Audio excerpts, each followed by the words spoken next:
Cris, you have so many of these belts. I mean, where does this one rank? This victory, this moment, where does it rank among all your other championship wins? You know one thing? When I came down, I hear about you gonna fight at the forum. I say, you know, it's got amazing. I lost my belt here, I got back here in the fight, I got a title. And I work really hard for this fight. Almost I always work hard, and I feel really happy to have the opportunity and make the history. You know, this is gonna be cool. Only fight against the fourth title. It's just means we never quit. Doesn't matter how hard in our career. I have a lot of downs, good times in my career, but I don't quit. You know, I make me strong, and this I like to show my fans. Don't quit, make me strong, and it's hard every time. I broke my nose 2 weeks before this fight. Oh wow! And we keep training. I use my mask, the Power Ranger mask, and keep training, and here I am. You know, this is fighter life. How does this win motivate you in your future endeavors in Bellator? No, I'm really happy working Bellator. You know, this is my new home, new era, and I don't have any problem around. The boss want to work with the fighters, don't have any problem. I'm just very thankful to be here to work with Bellator. Cris, you mentioned being back in the forum. I wonder, like you pulled up to the arena today, as you're walking through the halls. I mean, were there any feelings and like flashbacks to the night you lost your title? What was it like? You know, when I lost that title, I get out the cage. I was no feel sad. I speak real. I feel like something get out my back, and I walk over there and I did interview. I know how the wall has the right things, and I remember every single part. And then I did the interview. I was not sad. I feel like everything happened reason. If I don't lost that belt that day, I was not here now, champion Bellator. And here I'm happy. That I was not happy.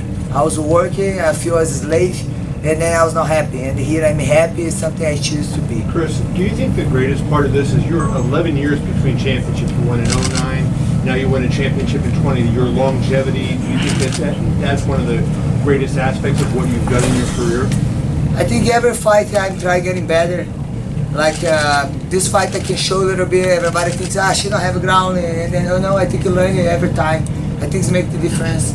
Even champion a long time, I always have it humble to go to the gym and learn and respect my team. How does it feel to be the greatest female MMA fighter ever? You know, I never say this, you know, I feel like my fans have to say this. I feel just happy to be the fourth time in my career.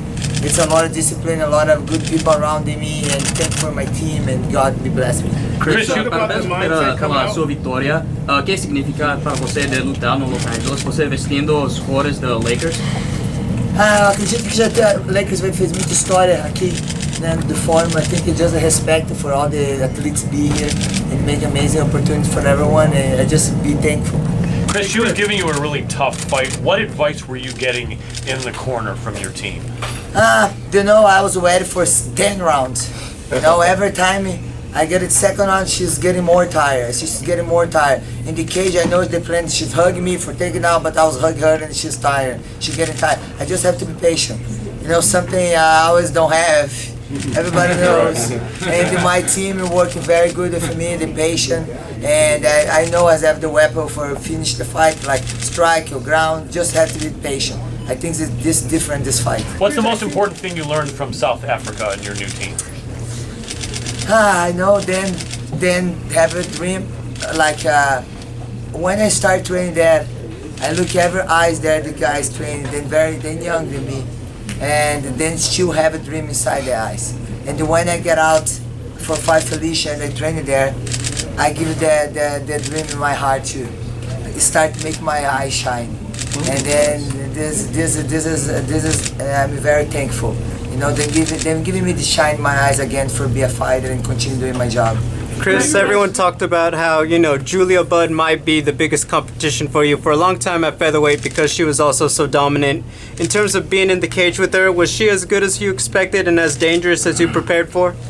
No, I trained always hard for my fights, but I knew she was 8 years champion, undefeated, and she lost for big names. You know, I knew I was going to step in one good champion. You know, I respect her because of this I work really hard. Which Laker jersey do you have? Probably there we go, Kareem. Hey Cris, when you talk about that mindset coming out in the fourth round, why was that the time to kind of go exert your, no longer be patient, exert your aggressiveness and kind of put her out? Find the opportunity. You know, sometimes I go too angry, too easy, I go to the honey too fast. You know, I think I'm starting to learn a little bit more. I always have the same game, but I'm getting better every time. But I think patient, I can be more time in the cage.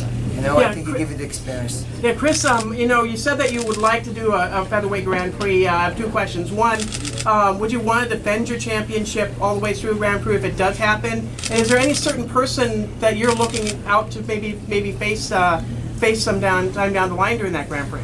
You know, I came from shooter box, and then everyone there doing Grand Prix in Japan. And then Scott, nice to work with him because he can work on other promotion. And this is one dream I have, you know, this is, I don't know if it's gonna happen, I just say it's Grand Prix, but now, because I signed a deal with Bellator, I can be able to do boxing, I can do pro wrestling, you know, and now I just have to wait, see what my manager and the Scott Coker have planned for me. I just continue training and wait for the next opportunity. Chris, what can you tell us about your new team, Richie Kwan and everybody? What? What can you tell me about your new coach? You know, I went to South Africa for doing missionary work. I put the water wells over there. And then I bring Dom Edge for helping me two fights in the UFC. And he told me, Chris, you need to come to my team. And I have the opportunity back to Africa, and I trained in South Africa with Rich Guam. And I stayed there, I think 6 months last year. And back and forth, my second home. And third home now because Brazil and America and there.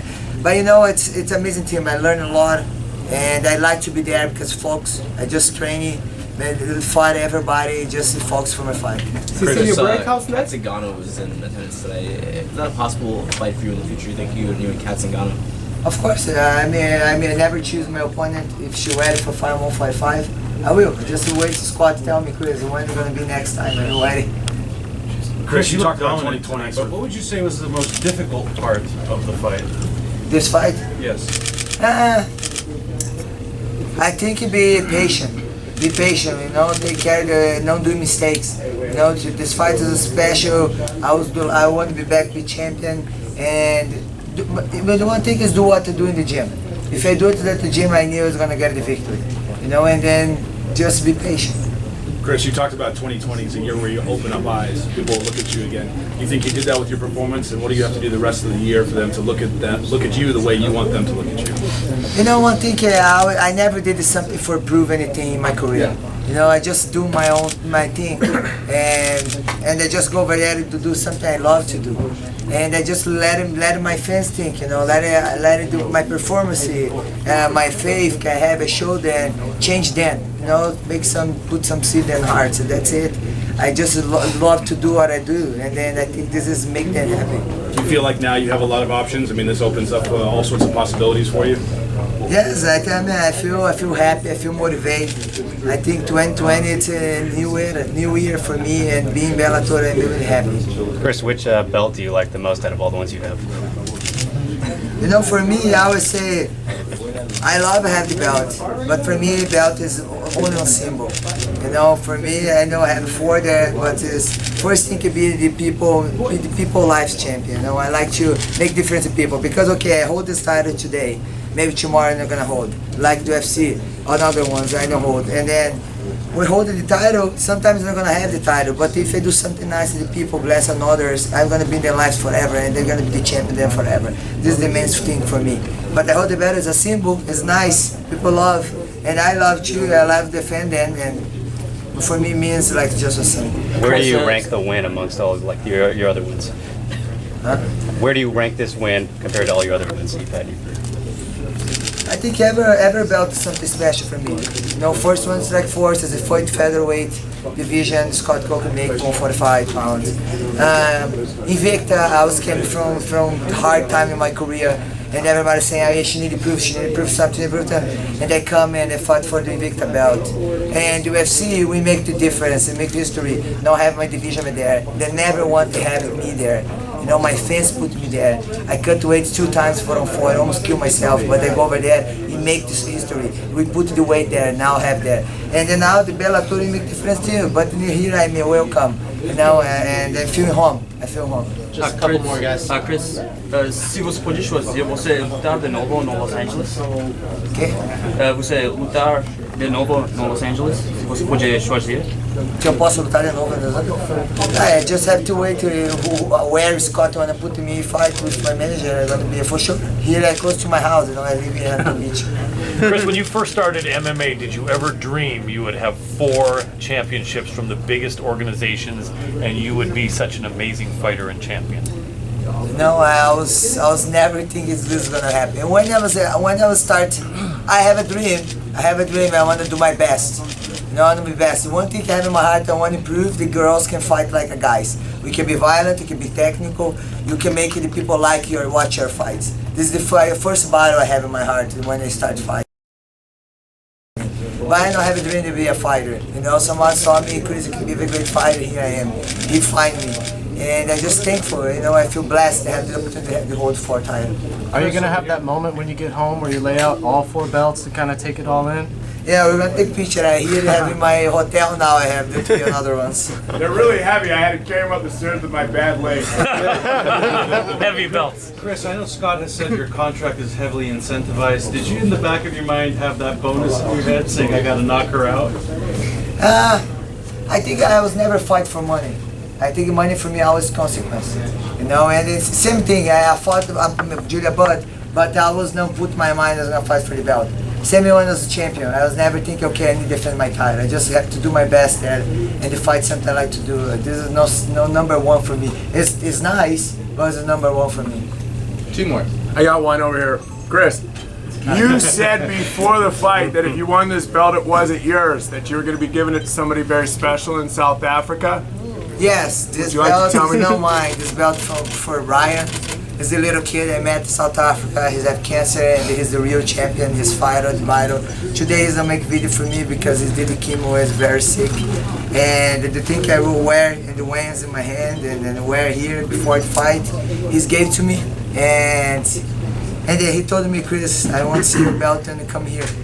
And for me, the first thing, this belt I'm gonna bring to him. You know, he's a real champion and I saw him every day in the camp, and I learned a lot of things. Man, being South Africa is amazing because we complain about a lot of things, and then we see a lot of things over there, and then of another place too, you cannot complain. You have to be thankful for everything. What kind of turnaround do you think you're going to do, Cris? Do you think you're going to take some time off to go back to South Africa, or do some charity work, or do you want to get back in the cage as soon as possible? You know, I mean, I always training. You know, I always training. I'm gonna keep training in California for sure. I have my show, Cyber Nation event. We're doing Grand Prix there, heavyweights, and then the champion gonna fight in Bellator. And it's gonna be the 7th event we're doing in Brazil. And probably I have to be there for help my brother promoter and they keep training and they wait to see what's the opportunity and see what Scott is gonna talk to my manager, Audi, see what's gonna be next. Thank you, champ. Thank you guys, thank you. Congrats. Thank you. Congrats. Yes. Move the mic. And the water bottle.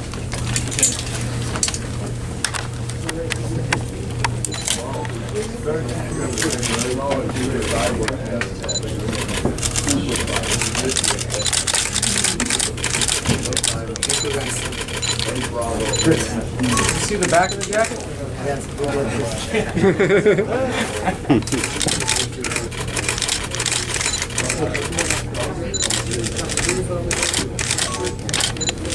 Nice.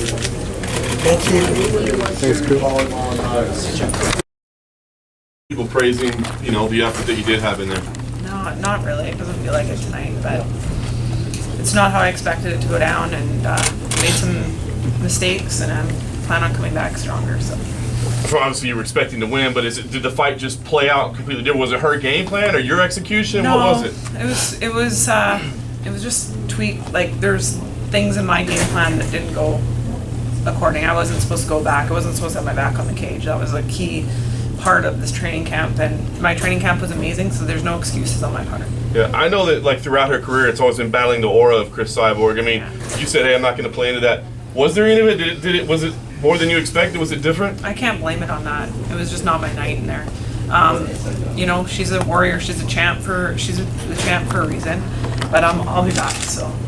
Do you feel like you warrant an instant rematch? I mean, you did have several defenses. I mean, do you feel like you should run it back? I mean, it's up to Bellator what they want to do. But yeah, pretty much. As soon as I got out of there, I was like, you know, so upset, and so many things that I did that I could have done better tonight. So.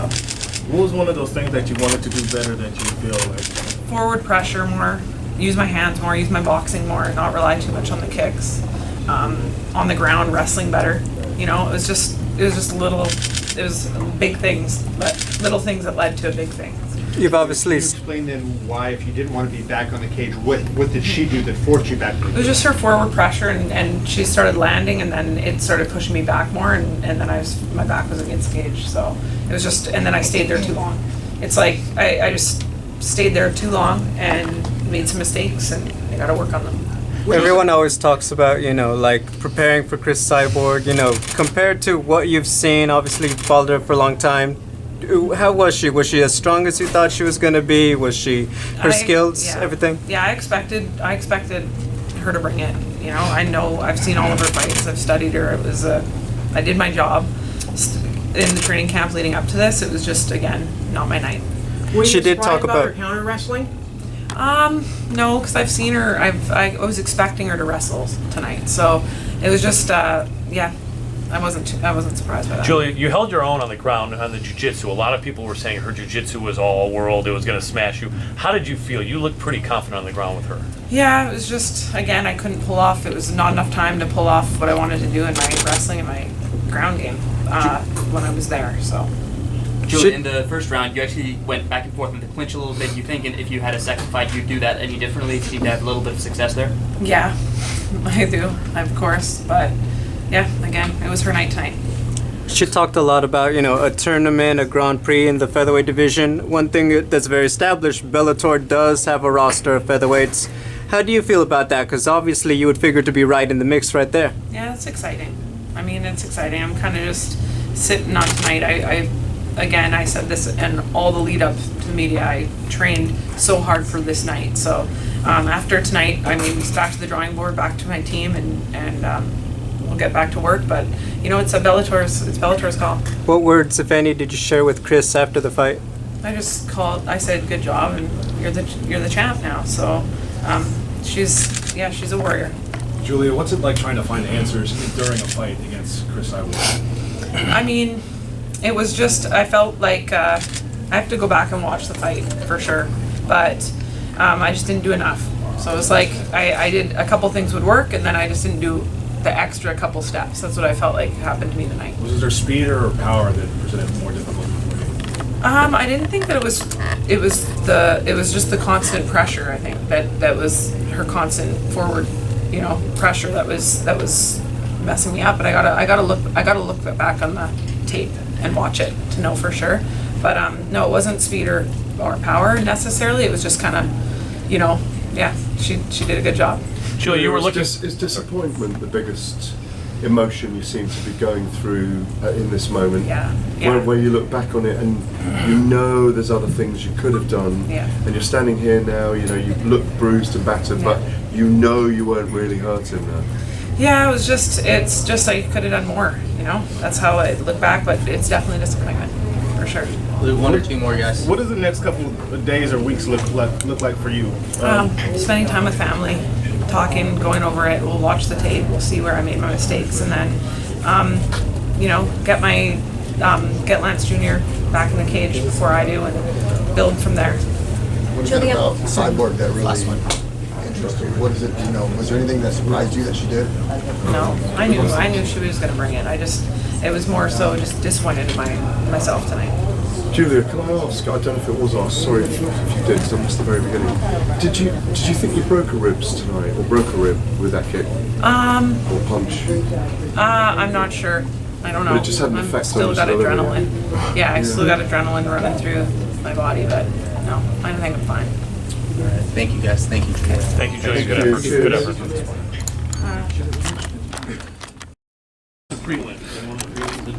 I mean, Pico, come on.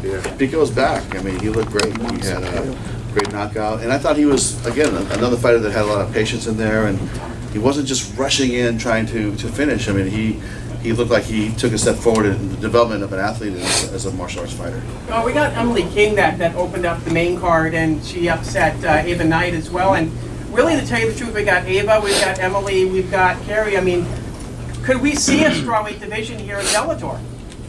I mean, right now we're going to focus on the divisions that we have, but it doesn't mean that we'll rule it out in the future. But for right now, you know, we have the 125-pound weight class with the Lyndon McFarland, and we have Cyborg at 145, and all the girls that, you know, will fight her. But we love super fights, you know. Ava Knight had some things to prove tonight, and you know, she fought a girl that had some great ground skill and beat her. So, you know, back to the drawing board. I know she'll bounce back and, you know, train hard. And this is not an easy sport, as you guys all know. It's a very difficult sport.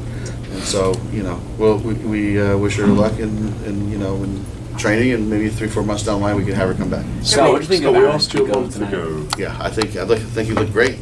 And I think that Pico showed me that you know, you have to be patient in there, and you have to work for it. You have to work certain things, and what I saw was a patient fighter that wasn't just looking for the one-punch knockout, even though that's, you know, he knocked him out at the end. But proud of him. I mean, really, this is the thing as a promoter, and I've always said this to our athletes. I said, look, you got to continue to get better in something that you're weak in. If you're a grappler, don't just grapple.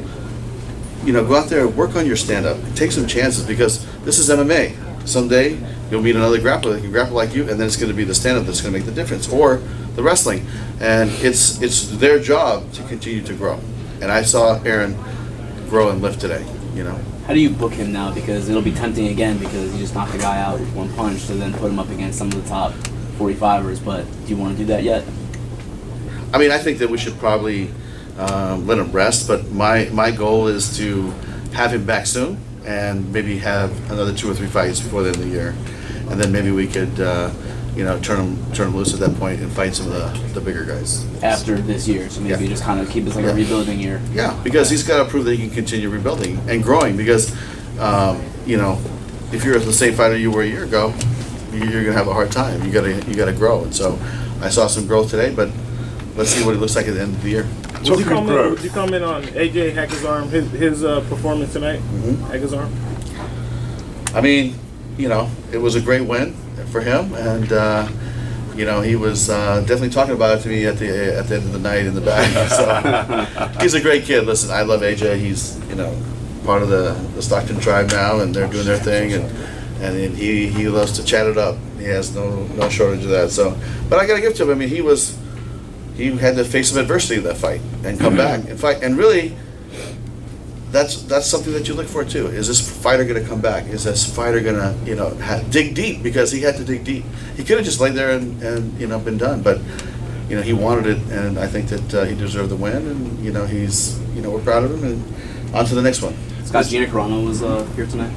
No, she wasn't here, but she was watching tonight. She was tweeting. Yeah, she was watching tonight. And, there's no chance that maybe one day Gina Carano fights for Bellator. Listen, Gina Carano she's done some great things for the female sport of MMA and even kickboxing, and I think she's doing just fine right now. Certainly. Hanging out with Baby Yoda, and, doing her Star Wars, you know, films. But hey, I'm proud of her. She's a family friend, and we've been friends a long time, and you know, continued success. But listen, if she called me up and said I want to do it, I wouldn't say no.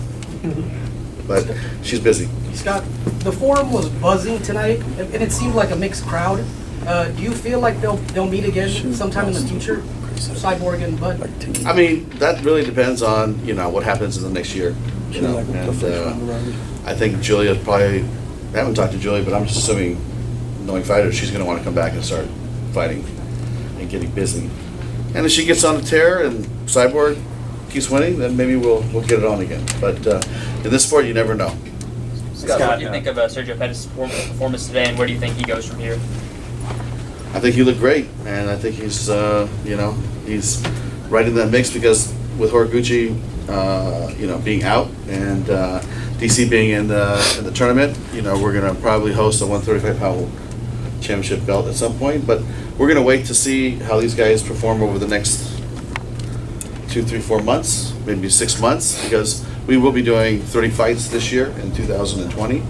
So we'll have lots of opportunity for these guys to get some more fights on the belt, and then we'll probably host a 35-pound championship fight. Cris Cyborg. Now that Cyborg is champion, is there a possibility? Well, plus the fact that ESPN was broadcasting the event tonight, possibility for Bellator Brazil?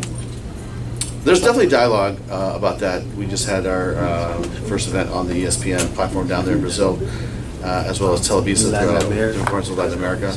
But there hasn't been any talk about exactly when. But it's inevitable at some point. We will go to Latin America and we will continue to grow in Asia. Is what the future holds for Bellator in 2020 and beyond. Any word on how the broadcast did and all that in Brazil and Latin America? No. We asked you a month ago in Hawaii, we kind of harangued you actually, in fact we rinsed you to see what the next tournament was going to be. It's been very successful over the last couple of years. The tournament fights have been extraordinary and there are so many more great ones to come in this featherweight tournament. Have you settled on the women's flyweight division? No. Or am I pushing? No, that's there's nothing settled. Those are things that at the top of my mind, I think we have a great female 125-pound weight class, and I think Lima's been a great champion, and I think she's gonna, continue to do well in this division. But that was something that we're considering. But the tournament's not probably going to be held until September. Okay. So I think in the summertime we'll have a big fight. We'll have a pairing, a drawing that we did last time. And then we'll pick the brackets and we'll go to work, whether it's 125 female division or, maybe another men's division. We're just haven't got that point. And the very last one from me, I apologize. My very last one. Michael Venom Page is potentially one of your biggest stars across the entire roster. A lot of people, myself included, would like to see him fight Lawrence Larkin next. Are you working on that? We've definitely had dialogue about him fighting Lorenz Larkin. But it's also a fight that MVP wants to fight. Lima. Not Lima. Yeah, he wants to fight Lima as well. But MVP, we talked about him actually going up in weight as well. Really? To fight Gegard or Lovato? Yeah, he said he's down for anybody. Okay. So we'll see. And we'll talk to both of them. But Gegard's here tonight. We signed a brand new contract with Gegard, so he'll be a happy camper, and we have many more fights for him down the road. But MVP is, he's definitely a big star. He's got that X factor. He's got that swagger, and I think that one of the beauties about this relationship with Paramount, CBS, Viacom, is that there'll be more entertainment opportunities for a guy like MVP. And I went to a production set, big CBS show, and we're sitting there talking, and the guy was saying to me, "Well, we want to use some of your fighters and put them in some of our TV series." And I said, "I'm sure they would love it." And he said to me, "How about MVP?" And I said, I didn't even know he knew who he was. Off the bat, yeah? Off the bat. Okay. He says, "We'd love to have MVP on the show." MVP doesn't even know it. He's probably going to hear from you guys first. I haven't had a chance to talk to him. But, when I think about him, I think about Chandler, I think about Benson Henderson, I think even Josh Thompson, they have that, ability to cross over. And I think that we'd like to offer these guys, some more outlets in between their fights to have some fun and go work in the entertainment business. Scott, any word on when Liz is going to make her debut? I believe it'll happen before April. Yeah. How did you arrive on the booking of Bader and Nemkov? Well, Nemkov's been on a tear, right? When he beat Phil Davis, we said, okay, this guy's the real deal, and that's a fight that. It's going to happen in San Jose May 9th. And we'll add a bunch of fights to that card. It's going to be an amazing fight card from top to bottom. But Bader wanted to come down and defend his 205-pound belt. And then Koff to me was the right opponent, and we're expecting a great fight. Any big plan for Cyborg, Scott, moving forward? Is it? Could it be boxing? Could it be Katzengano? Yeah, that's really up to her. I'm sure you guys asked her what does she want to do, and did she say anything? She always says whatever Yeah. Whatever they want me to do, I'll do. That's pretty much our style. Yeah, listen, it's going to be up to her, but if she wants to go box next, we'll support her, and we'll get behind it. But right now, I'm sure she wants to take a rest because that was a brutal fight. I'm sure she had to dig really deep, going into that late second and late third round. So we'll see what happens. But when she's ready, we'll put her back in there, whether it's boxing or mixed martial arts. Scott, you have one half of your featherweight Grand Prix semifinals set up. What are your thoughts on Darren Caldwell and AJ McKee? Wow, it's going to be a great fight, and I think that this tournament is shaping up nicely, and we're looking forward to the next round. And I think the next round will March. We'll have Pitbull fighting, and then we'll have the semifinals in June, and then the finals in September. So that's kind of the schedule of the tournament. And again, we'll give $1 million to the winner, and that'll be the prize money. So a lot's on the line, and these guys are going to be training hard and getting ready, and it's going to be a lot of pride and a lot of money on the line. One thing that stood out about this card, you had some of the bigger names kind of sprinkled throughout the prelims and the main card. Mm-hmm. Is that going to be the plan moving forward, to kind of spread around some of the more known names? Yeah, I mean, there's only so much room on the top of the card, and so we just went according to what we thought would be the best television fights. And with Pico, we really kept him on the undercard because we didn't want to put that added pressure on him. So we said, hey, let him just ride on the undercard and see how he does, and not have the pressure of being a main event fighter on television. He we did film it, and it was streamed, and it was out there, but really the spotlight really was with Bud and Cyborg in this fight.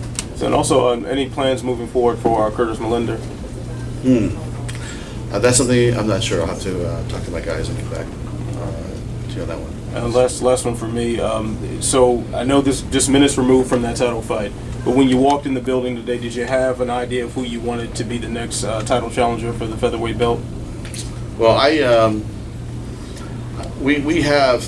I want to say a couple of girls that we feel that can do it, and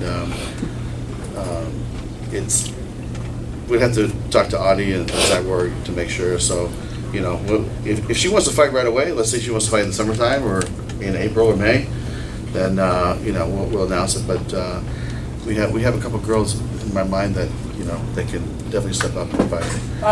What is Arlene Blanco in that mix then? Arlene Blanco is.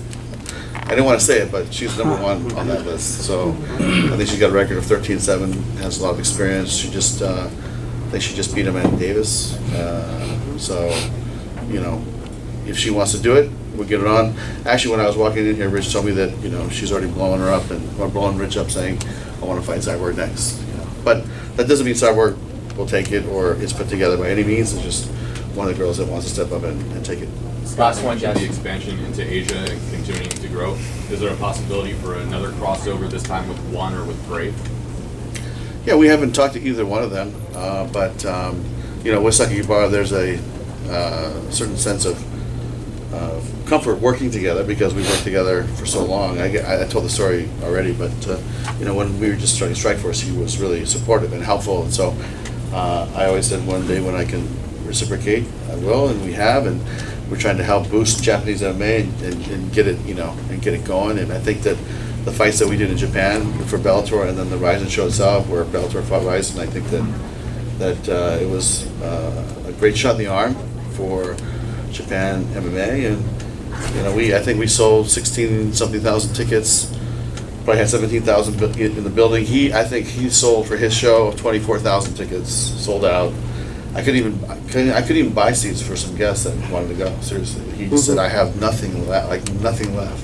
So, to have 40,000 tickets sold in 2 days on New Year's Eve, that you gotta love Japan, man. That's amazing. Scott, any chance Sergio Pettis takes part in the vacant bantamweight title fight? Absolutely, yeah. We were just saying that earlier. Is that when I think about that division, I think about Patrick Mix, being in the mix, and I think about Pettis. But there's 2 or 3 people. Like if Caldwell would have lost tonight, I would have said, hey, maybe you go back to 35. We'll put you back in that mix. So you know, we're going to have to go shuffle the deck on Monday and see what we're going to do with that. But we will have a title fight before the end of the year in the 135-pound weight class. Thanks, guys. Thank you.